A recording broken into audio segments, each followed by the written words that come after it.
Yana daga cikin abin da yake damun mu yanzu idan aka zo aure ba a bincike, wato ba abin da yafi kyau sai dai a bincike a tabbatar waye mutum ya yake, a ina yake, daga ina yake, daga ina ya taho, me sana'ar sa, me dangin su, a duba lafiyarsa, a duba kwalwarsa, a duba ko ina. Sai dai wani binciken da yake wahalar da mu wanda musulunci ya ba dama amma yanzu ake shan wahala a kansa shine ya zaka san halayen mutum. So da Annabi sallallahu alaihi wasallam cewa yi idza atakum martaduna dinahu wa khulquhu fazawwiju. In wanda yazo kun yarda da addininsa, kun yarda da halayensa, kun yarda da sana'arsa, kun yarda da shi, ko ba shi a in ba haka fitina za ta zo. To yanzu idan ka zo kana neman yarinya kana so kai bincike, waɗanda za ka yi binciken nan a wajen su mutum biyar ne, wanda biyar din nan kuma duk ba a samun natija mai kyau tun da duniya ta lalace, babu amana, babu gaskiya illa kalila.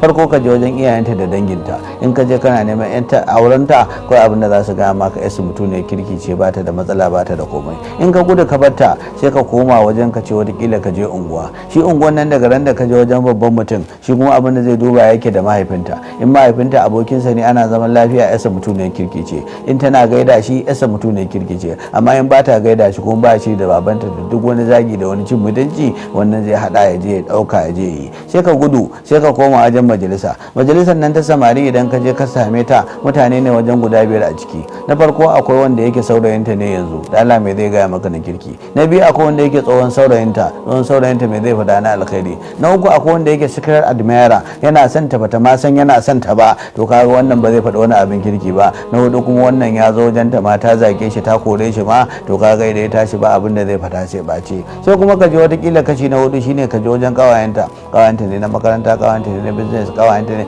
mata da yan uwanta. To wata kana zuwa wajenta kana so ka mata magana, abin da za ta duba ai waccan ya za ta samu ta yi aure ni ban yi ba, da haka duk abin da zai bata auren nan shi za ta faɗa. Wata kuma sai ka je wajenta, ita kuma idan ta duba sai ta ga ai kai ma ya kamata a ce ka ce kana son ta, ba wai ka ce kana son kawarta ba. To kaga wannan abin da za ta yi, to duk abin da za ta baje waccan ta sa kanta shi za ta yi. Na kuma watakila sai ka barta sai ka je ka tambayi wata kawarta, ita kuma abin da take jin haushi ita masoyiyarta ce, ba ta so ta raba auren nan, da haka duk ƙarya da gaskiya wacce za ta yi kawarta shi za ta dinga yi. Da haka ya kamata idan aka zo wajenka aka tambaye ka bincike saboda Allah, ka bar saboda Allah. Babu wani vices a tsakanin, babu wani mugunta a ciki, babu wani rashin mutunci a ciki. Ka faɗi saboda Allah, to da idan ka yi wannan ka taimaki al'umma, ka ceci al'umma, ka yi wa al'umma abin da ya kamata.